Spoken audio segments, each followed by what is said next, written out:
ठीक है।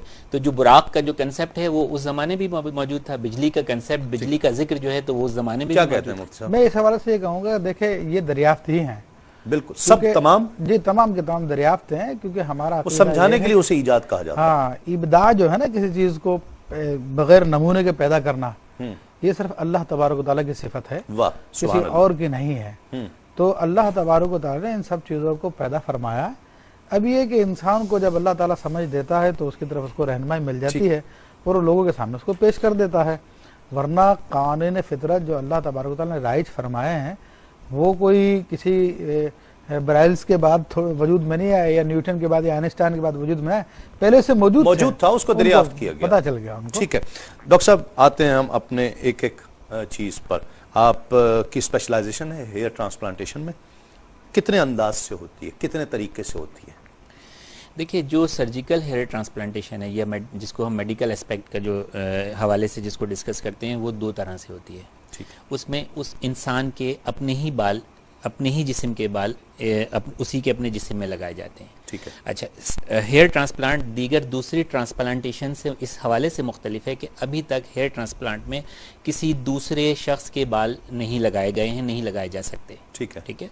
तो एक जो तरीका है वो ये है कि गुद्दी के पिछले हिस्से से, यहाँ पर परमानेंट बाल होते हैं इंसान के। अगर कोई भी मर्द जब गंजा होता है तो वो सर के अगले हिस्से से गंजा होता है। ठीक है। उसके ये गुद्दी वाले हिस्से के बाल और कान के ऊपर वाले हिस्से के बाल परमानेंट होते हैं, ये लाइफ टाइम उसके बरकरार रहते हैं। ठीक है। तो इस हिस्से से बालों की एक लेयर स्किन के साथ जो है वो निकाल ली जाती है और उस स्किन को खींच के एक दूसरे से जोड़ दिया जाता है, उसकी जड़ के साथ बाल से बाल जोड़ दिया जाता है। ठीक है। और फिर उस लेयर्स में से एक एक बाल की रूट्स को अलग करके काट के बहुत बारीक बीनी से माइक्रोस्कोप्स के जरिए एक एक रूट्स को अलग कर लिया जाता है और फिर यहाँ छोटे छोटे सुराख बना के जहाँ पर बालों की जरूरत होती है उन रूट्स को उस जगह पर पेवस्त कर दिया जाता है या पेवंद कर दिया जाता है। ठीक है। जिसको हम बालों की कुदरती पेवंदकारी भी आम जबान में कहते हैं। ठीक है।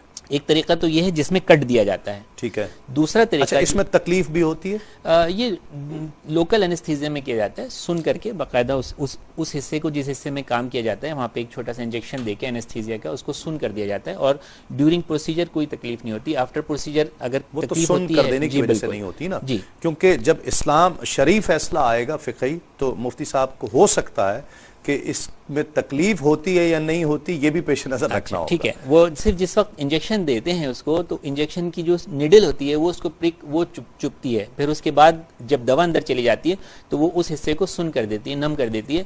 बाद में फिर तकलीफ होती है, बाद में अगर तकलीफ होती है तो उसके लिए एनाल्जेसिक्स मेडिसिन होती हैं, दर्द दूर करने वाली अद्वियात जो है तो वो उसको दी जाती हैं। ठीक है। तो एक तो तरीका ये हो गया। दूसरा तरीका ये होता है कि सर के उस हिस्से से जहां पर पक्के बाल होते हैं उस हिस्से को मूंड के, बाल काट के, कतर के, बगैर काटे एक खास इंस्ट्रूमेंट होता है जो पेन की शक्ल में होता है और एक बारीक सी उसके अंदर बोरिंग वाली नीडल होती है। उस नीडल को डाल के एक एक बाल को जो है वो निकाल लेते हैं रूट्स के साथ। एक एक बाल को रूट्स के साथ निकालते चले जाते हैं और उन बालों को यहाँ पे लगाते चले जाते हैं। ठीक है। तो इस तरीके से सारे बाल नहीं निकालते बल्कि 25-30% या 40% तक बाल जो है तो निकाल लेते हैं। फर्ज करें कि अगर 1 स्क्वायर सेंटीमीटर में 100 बाल होते हैं एक नॉर्मल इंसान के, तो उस 100 में से 30 या 35 या 25 बाल जो हैं तो वो निकाल लेते हैं और निकाल के उनको यहाँ पर ट्रांसफर कर देते हैं। तो वो जगह भी दोबारा बालों से भर जाती है और फिर वो हिस्सा जहाँ पर उस शख्स के बाल नहीं होते कुछ अरसे के बाद उस हिस्से पे भी। इन दोनों में फर्क क्या है? ये जो काटने वाला है ये एक सर्जिकल, दोनों सर्जिकल ही हैं, है तो मेडिकल दोनों प्रोसीजर, लेकिन इसमें एक छोटी एक सर्जरी इन्वॉल्व है, एक कट इन्वॉल्व है। उसमें नहीं है, उसमें कट इन्वॉल्व नहीं है। ज्यादा राइज कौन सा तरीका है? नहीं, कटिंग वाला तरीका ज्यादा राइज है क्योंकि वो बहुत फास्ट होता है और एक ही सेशन में उसमें बहुत सारे बाल जो हैं तो वो लगाए जा सकते हैं। 4 से 5 घंटों में ये प्रोसीजर मुकम्मल हो जाता है। और ये जो एक एक बाल निकालने वाला तरीका है ये काफी लेटेस्ट है, बहुत ज्यादा लेटेस्ट है, लेकिन थोड़ा सा इसका टाइम स्पेन ज्यादा है और निस्बतन उस पुराने मेथड के ये तो डबल कॉस्टली है। इफेक्टिव भी ज्यादा है? नहीं, कॉस्ट इसकी ज्यादा। इफेक्टिव दोनों एज इट इज है, दोनों में लगाने का तरीका जो है वो सेम है। ठीक है, ठीक है, मैं समझ गया। मुफ्ती साहब आपकी राय दोनों चीजों पर? देखिए, इस हवाले से मैं पहले कुछ फ़िक़ही वजाहत कर दूं जी कि हमारे फ़ुक़हा ने एक बात बयान फरमाई है जो हिदायत शरीफ में मौजूद है, दीगर किताबों में मौजूद है, ला यजूज़ुल इंतफ़ाउ बिजुज़िल इंसान, कि इंसान के जुज़ से इंतफ़ा करना जायज़ नहीं है और उसकी वजह इंतफा से क्या मुराद है? फायदा उठाना। ठीक है। तो इस हवाले से ये बताया गया है कि किसी और इंसान का कोई उज़्व अपने जिस्म में लगा लेना या अपना ही उज़्व इस्तेमाल करना फ़ुक़हा ने नाजायज़ करार दिया। ठीक है। ये एक अमूमी राय है जो तमाम के तकरीबन चारों मज़ाहिब में ये बात पाई जाती है। ठीक है। और कुछ उलमा ने इससे इख्तलाफ भी किया, जैसे कि सैयदना इमाम दांत टूटने के मसले में, किसी का दांत टूट जाए तो क्या वो अपना दांत वापस लगा सकता है? तो इमाम आज़म और इमाम मोहम्मद रहमतुल्लाह अलैहिमा फरमाते हैं कि वो अपना दांत को इस्तेमाल नहीं कर सकता, वो किसी और जानवर का दांत ले ले, मसनूई दांत ले ले तो वो यूज़ कर सकता है, लेकिन इंसान का दांत नहीं यूज़ कर सकता। ठीक है। लेकिन इमाम अबू यूसुफ रहमतुल्लाह ताला अलैह फरमाते हैं कि वो अपने दांत को भी यूज़ कर सकता है।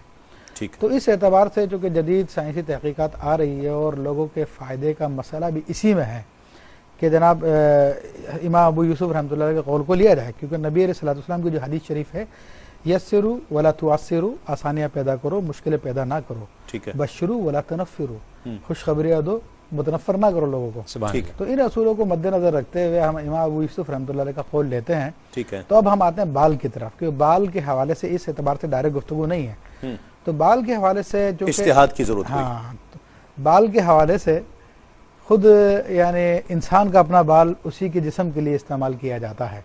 तो अगर इसको हम क़ियास करते हैं इसी दांत वाले मसले पर, तो इमाम अबू यूसुफ रहमतुल्लाह अलैह के मसले पर तो जवाब वाज़ेह है कि जायज़ है ऐसा करना। ठीक। लेकिन दांत की वजह से ये जवाज हो गया। जी जी। अब इसके ऊपर हम अहादीस में गौर करते हैं तो इसमें देखें दो रिवायतें मेरी नज़र में आती हैं। वैसे नबी अलैहिस्सलाम के मौज़ूज़ात में तो और भी कई हैं। एक तो ये कि हज़रत क़तादा रज़ियल्लाहु अन्हु की आँख निकल आई थी, तो अगर उसी फ़िक़ही जुज़े को लिया जाए तो उसको अब दफन कर देना चाहिए उस आँख को।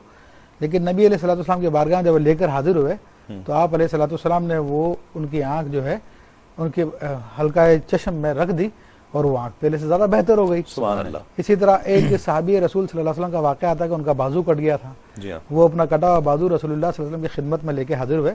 रसूलुल्लाह सल्लल्लाहु अलैहि वसल्लम ने वही बाजू वापस लगा दिया, वो वापस जुड़ गया और पहले से ज़्यादा मजबूत हो गया वो बाजू। ठीक है। तो ये दो रिवायतें। फिर एक सैयदना अली करमल्लाहु वजहुल करीम का फैसला आता है जो साहिब फतहुल क़दीर ने भी बयान किया है कि एक शख्स पे चोरी का इल्ज़ाम लगा और वो गवाहों से उसकी चोरी साबित हो गई। ठीक। तो चूँकि शरीयत ज़ाहिर पर है और हज़रत अली रज़ियल्लाहु अन्हु को अल्लाह ने इल्म अता फरमाया हबीब अलैहिस्सलाम के वसीले से, तो आप जानते थे कि ये शख्स जो है चोर नहीं है। तो बहरहाल आपने शरीयत के ज़ाहिर को लेते हुए उसका हाथ काटा और उसके बाद उस शख्स को फरमाया कि तो चोर नहीं है, मैं जानता हूँ, लेकिन गवाहियाँ आ गई थी, उस पर मुझे अमल करना था। उसके बाद आपने उसका हाथ उसके हाथ से जोड़ दिया। वाह वाह। तो उसी के जुज़ को उसके लिए इस्तेमाल कर लिया। ठीक। तो ये रिवायतें हमें इस बात की तरफ दलालत करती है ट्रांसप्लांटेशन के जो तरीके जो डॉक्टर साहब ने बताए हैं, ठीक है, तो ये शरीय एतबार से जायज़ है, अपने ही बाल को यूज़ करें जबकि दूसरे को वो दोनों तरीके से। जी जी जी। ठीक। अब एक चीज़ मैं जो समझना चाहता हूँ और उस पर फतवा लेना चाहता हूँ, जवाज़ या गैर जवाज़ का, ज़रूरत के तहत, चूँकि आप ये बेहतर चीज़ मुझसे भी बेहतर जानते होंगे, जो अक्सर आपके पास पेशेंट्स आते हैं वो ज़रूरत के तहत कराना चाहते हैं या जीनत के लिए कराना चाहते हैं? हाँ, ये बड़ा मुश्किल सवाल है, लेकिन इसको हम इस तरह देख लें कि कुछ चीज़ें एक वक्त होता है कि हमारी ज़रूरत जीनत समझी जाती हैं, ठीक है, या और फिर वही आगे जाके वक्त जैसे जैसे अपना धारा तब्दील करता है वो जो है वो ज़रूरत की हैसियत इख्तियार कर ली जाती हैं। जैसे एक ज़माने में कार जो है तो वो शायद लग्जरी समझी जाती हो, ठीक है, लेकिन आज के ज़माने में शायद वो एक मतलब ज़रूरत की हैसियत इख्तियार कर गई, आम हो जाने की वजह से, या जिस तरह भी माशरा जब तरक्की की तरफ गामजन होता है, कॉम्पिटिटिव लाइफ स्टाइल डेवलप होता है, तो बहुत सारी चीज़ें जो हैं वो ज़रूरत का दर्जा रख लेती हैं। ठीक है। अब जिस सोसाइटी में हम रहते हैं, हम अपने ही माशरे की बात करते हैं, हम किसी दूसरे माशरे की बात नहीं करते, हम अपने ही माहौल को देखते हैं, तो हम ये देखते हैं कि लोगों का रुझान जो है वो खूबसूरती की तरफ ज़्यादा है। Good presentation. किस एज के एवरेज लोग आपके पास आते हैं? देखिए, हर उम्र के लोग आते हैं, यानी कि 20 साल की उम्र से लेके 50, 55, 60 साल की उम्र तक के लोग हमारे पास आते हैं। हर उम्र के लोग आते हैं। और मैं ये समझता हूं ज्यादा जवान लोग आते हैं? जवान और दरमियानी उम्र के ख़वातीन ज्यादा आती हैं, मर्द ज्यादा आते हैं? बाल लगवाने के लिए तो मर्द ही ज्यादा आते हैं, क्योंकि जो बालों के गिरने का जो मसला है वो मर्दों का कॉमन प्रॉब्लम है। ठीक है। और ये एक बीमारी नहीं है, इसको हम बीमारी भी नहीं कहें, ये एक फिनोमेना है जो उनके हार्मोनल चेंजेस की वजह से उनके अंदर डेवलप होता है। ठीक है, ठीक है। तो जरूरत जेनेटिक भी है। जी बिल्कुल, जेनेटिक भी है, जो फैमिली हिस्ट्रीज के अंदर यूजुअली पॉजिटिव होती है। अगर आपके फादर के बाल, फोरफादर्स के बाल नहीं थे, बड़े भाइयों के नहीं है, तो बहुत चांसेस हैं कि आपके भी बाल जो हैं तो एक खास उम्र में आके गिर जाएंगे। ठीक, अब इस पर मैं राय लूंगा, लेकिन एक कॉलर पहले शामिल करते हैं। नाज़रीन, आपके लिए टेलीफोन लाइन्स हम खोल रहे हैं, अब आप कॉल्स कर सकते हैं और इस प्रोग्राम में शामिल हो सकते हैं। मोहतरमा नगीना है हमारे साथ कराची से। अस्सलाम वालेकुम। जी वालेकुम सलाम, क्या हाल है? अल्लाह का शुक्र है, आप ठीक हैं? जी शुक्र है। मैंने अपने भाई को अपना किडनी ट्रांसप्लांट डोनेट किया था। आपकी आवाज कम आ रही, थोड़ा सा ऊंचा बोलिएगा। जी, मैंने अपने भाई को अपना किडनी डोनेट किया था कोई आज से 14 साल पहले। ठीक है। तो ये ट्रांसप्लांट पे भी बात हो रही है, इसलिए मैं बात कर रही हूँ। ठीक है। तो ये डॉक्टर साहब से सिर्फ ये पूछना था कि मुझे, मैं बंद करूंगी फिर आप जरा बताइएगा ताकि मैं टीवी खोल के सुन सकूं। ठीक है। ये डॉक्टर साहब से पूछना था कि मैं किस बात का ज्यादा ख्याल करूं। क्रिएटिनिन यूरिया वगैरह का टेस्ट मैंने कोई 5 साल पहले करवाया था, उसके बाद फिर कभी नहीं कराया, मगर मुझे इंटरनली कोई तकलीफ नहीं है। अल्लाह ने इंसान को शायद इसीलिए दो दिए हैं ताकि इंसान दूसरे की मदद कर सके टाइम पे। अच्छा, आपने मैं एक सवाल अपनी नॉलेज के लिए, और ये प्रोग्राम के आने वाले हिस्से में हमारे लिए बहुत मुफीद होगा सवाल, और शायद मैं समझता हूं कि इस पूरी सीरीज का बुनियादी सवाल है ये। आपने जब ये काम आप करने जा रही थी 14 साल पहले, तो आपने यकीनन भाई की मोहब्बत में किया, नेकी समझकर किया। किसी आलिम से आपने जानने की कोशिश की कि ये काम सही भी है या नहीं है? मैंने इस तरह की कोई कोशिश नहीं की। एक्चुअली मैंने कुरान पाक की एक आयत पढ़ी थी। अच्छा। कि अल्लाह ताला अपने बंदे के लिए, अपने बंदों के काम के लिए अपने बंदों में से ही किसी को मुंतखब करता है। ठीक है। और एक इंसान को बचाना पूरी इंसानियत को बचाने के बराबर है। ठीक है।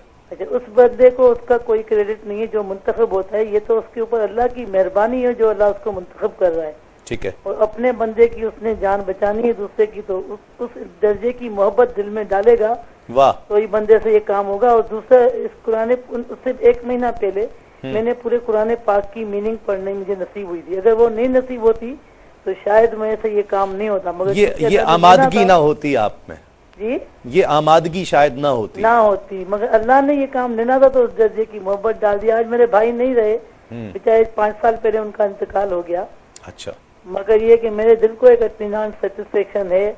मुझे सिर्फ ये पूछना था कि डॉक्टर साहब से कि मुझे इसमें आगे क्या एहतियात करनी चाहिए। बहुत बहुत शुक्रिया। मैं आपको सलाम पेश करता हूँ मेरी बहन के आपने नहीं, मैं बड़ी गुनहगार बंदी हूँ। अल्लाह आपको खुश रखे, सलामत रखे, दूसरे मसाइल हल करे जो मेरे साथ जुड़े हुए हैं। आमीन। बहुत शुक्रिया, बहुत शुक्रिया।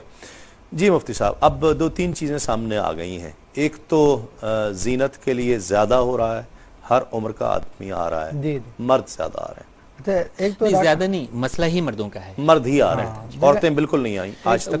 वो तो बहुत, अगर जैसे कोई जल गया है, कोई जलने की वजह से उसके बाल चले गए हैं, तो उस रीजन में ये फिर सबसे पहले तो मैं डॉक्टर साहब की गुफ्तगू सुनकर इस बात की वजाहत करना चाहूँगा कि डॉक्टर साहब ने ज़रूरत का जो नज़रिया पेश किया है वो दुनियावी एतबार से है।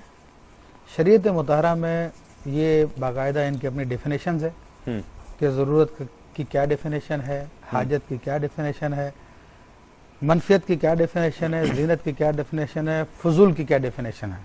ठीक है। ये 5 कैटेगरीज हैं, उनके तहत ये बहुत दिलचस्प है हम सब के लिए। तो ये 5 कैटेगरीज के अंदर जो सबसे पहले ज़रूरत जिसे कहा जाता है शरीयत की इस्तिलाह में, और जिसके ज़रिए फरमाया भी है अब ज़रूरात तबीहुल महज़ूरात, के ज़रूरतें जो है वो हराम कामों को हलाल कर देती हैं। ये फ़िक़्ह का कायदा है। तो उस ज़रूरत से मुराद हमारे फ़िक़्ह कराम फरमाते हैं कि वो ज़रूरत ऐसी है कि जिससे इंसान का इस्तरारी कैफियत जिसके दीन, उसके माल, उसकी जान, ये अक़ल को खौफ लाहिक हो कि ये ख़त्म हो जाएंगी या ज़ाया हो जाएंगी। ठीक है। तो ऐसी सूरत में शरीयत मुतहरा जो है उसके लिए फिर एक ख़ास अंदाज में इजाज़त देती है, जिस तरह के कुरान मजीद फ़ुरक़ान हमीद में भी इस बात का जिक्र आया, फ़मन तुर्र गैर बाग़िन वला आदिन फ़ला इस्मा अलैहि, कि बस जो मुस्तरर हो गया है, ना तो बगावत का इरादा है ना ही अदावत का इरादा है अल्लाह ताला से, तो उसके ऊपर कोई गुनाह नहीं है। इसलिए फ़ुक़हा फरमाते हैं कि भूख से मर रहा है तो वो खंजीर खा के भी अपनी जान बचा सकता है, प्यास से मर रहा है तो शराब के चंद घूंट पी कर भी जिससे जान बच जाए वो कर सकता है। ठीक है। तो ये तो है ज़रूरत की तारीफ। ठीक। तो जो डॉक्टर साहब ने तारीफ बयान की है वो शरई तारीफ नहीं है और उसके तहत दाखिल भी नहीं होती। लेकिन दुनिया में हम जैसे आम लोग यही समझते हैं। हाँ, मैं इसलिए मैं वजाहत कर रहा हूँ। ठीक है, बिल्कुल। तो अगर कोई शख्स बाल ना लगवाए, फिर उस मसले का जवाब क्या है वो एक अलग बात है। लेकिन जो एक बात आ गई तो वजाहत कर रहा हूँ। बिल्कुल, बहुत अच्छी बात। तो अब कोई बाल ना लगवाए, ना तो उसकी अकल जाती, ना तो उसकी माल जाता, ना उसकी जान जाती है, कुछ भी उसको नुकसान नहीं है। ठीक है, अब इसको हाजत की तारीफ में आ जाते हैं हम। हाजत की तारीफ भी जो है कि वो वाजिब के मुकाबले में होती है। अच्छा। कोई वाजिब उसका फोत हो जाए उसकी वजह से, तो ना कोई वाजिब इससे फोत हो रहा, कुछ भी नहीं होता। ये जो कॉन्फिडेंस जरा शेक हो जाता है बंदे का। हाँ, देखिए कॉन्फिडेंस शेक होना एक अलग बात है,